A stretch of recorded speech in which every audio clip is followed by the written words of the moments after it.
उत्तर प्रदेश में मदरसा बोर्ड को लेकर के हाईकोर्ट के फैसले पर एक तरफ मौलानाओं की राय है तो वहीं बीजेपी क्या सोचती है और खास तौर पर अल्पसंख्यक समुदाय को लेकर के जो कवायद है उस पर बात करने के लिए हमारे साथ में इस वक्त मौजूद हैं उत्तर प्रदेश में बीजेपी के अल्पसंख्यक मोर्चा के अध्यक्ष कुंवर बासित अली। बासित साहब, ये बताइए कि जो फैसला है मदरसा का एक संवैधानिक जो उसका पद है वो अब नहीं रहेगा, जिस तरीके से सरकार की बात हो रही है, हाईकोर्ट ने फैसला दिया, आप किस तरीके से इसको देखते हैं? देखिए, हाई कोर्ट की गाइडलाइन में उनको कुछ तथ्यों के आधार पर अगर फैसला आया है तो सरकार उसका पालन करेगी।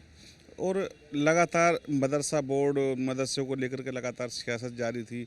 जो पिछली सरकारें हैं उन्होंने मदरसों के लिए कुछ किया नहीं और मदरसों से किसी का भला हुआ नहीं। इसलिए सरकार चाहती है कि अल्पसंख्यक समुदाय के बच्चों को भी उसी तरह की एजुकेशन मिले जैसी और समाज के लोगों को मिलती है। वो भी आलिम बने, वो फाजिल बने, लेकिन साथ में डॉक्टर इंजीनियर बने, फ़ौज में जाएं, वो सरकारी नौकरी में जाएं। और जो सुप्रीम कोर्ट ने आदेश दिया है सरकार उसका पालन करेगी। हाई कोर्ट का कहना है कि धर्मनिरपेक्षता का उल्लंघन है, लेकिन दूसरी तरफ जो मौलाना है, जो स्टेक होल्डर्स हैं, वो ये कह रहे हैं कि केवल दीनी तालीम ही नहीं दी जाती, मॉडर्न एजुकेशन भी दी जा रही है। सरकार ने तो दावे भी किए थे कंप्यूटर शिक्षा की, तो ऐसे में इसको बदलने की क्यों ज़रूरत है? ये कुछ नियम आड़े आए हैं, नियमों पे बात हुई है, सरकार ने उस पर सरकार अपना पक्ष रखेगी, बात रखेगी, मदरसा बोर्ड भी सब काम करेगा और मिलकर के जो भी रास्ता होगा जो हाई कोर्ट के आदेशों के साथ में इसमें आगे बढ़ा जाएगा। आपको लगता है क्या जिस तरीके की संदेहता यूपी सरकार ने भी जताई थी चंदे को लेकर के, ये पैसा कहाँ से आता है, बॉर्डर के इलाकों के मदरसों की जांच की भी बात हुई थी, बाकायदा उसका सर्वेक्षण भी हुआ था, क्या ये सब चीज़ें भी हैं जो कहीं ना कहीं इसको ख़राब करती हैं? देखिए, लगातार गलत कारणों से ज़्यादा चर्चा में रहा और आज उस पर सुप्रीम कोर्ट और हाई कोर्ट और सारे तमाम जगहों पे आप लोगों को आज़ादी है कि जाकर के अपनी बात रखिए, लेकिन सरकार के सामने पक्ष रखना चाहिए था। लगातार 2 साल से इसकी जांच और तथ्य और एक फॉर्मेलिटी भी दी गई थी, कहा भी गया था अधिकारियों से मिलिए, जांच चल रही थी, लेकिन लोग सहयोग नहीं कर रहे थे।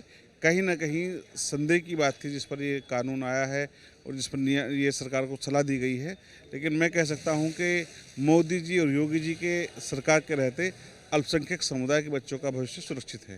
कहा जाता है कि उनके हितों की रक्षा करना ज़रूरी है, इसीलिए पद्धति ये परंपरा चली आ रही थी। आपको लगता है कि अल्पसंख्यक तबका, मुस्लिम तबका इस बात को मानेगा या इसका विरोध भी दिखाई दे रहा है?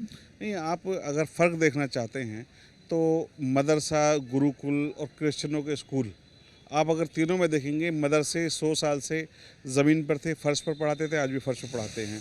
वहीं अगर आप क्रिश्चियनिटी के स्कूल हैं, उनमें सिफारिशों का एक दौर चलता है, तब भी एडमिशन नहीं होते हैं। गुरुकुल हैं वो कहीं आगे निकले हैं, सरस्वती शिशु मंदिर है, उन्होंने अपने आप को बहुत आगे लेकर के गए हैं।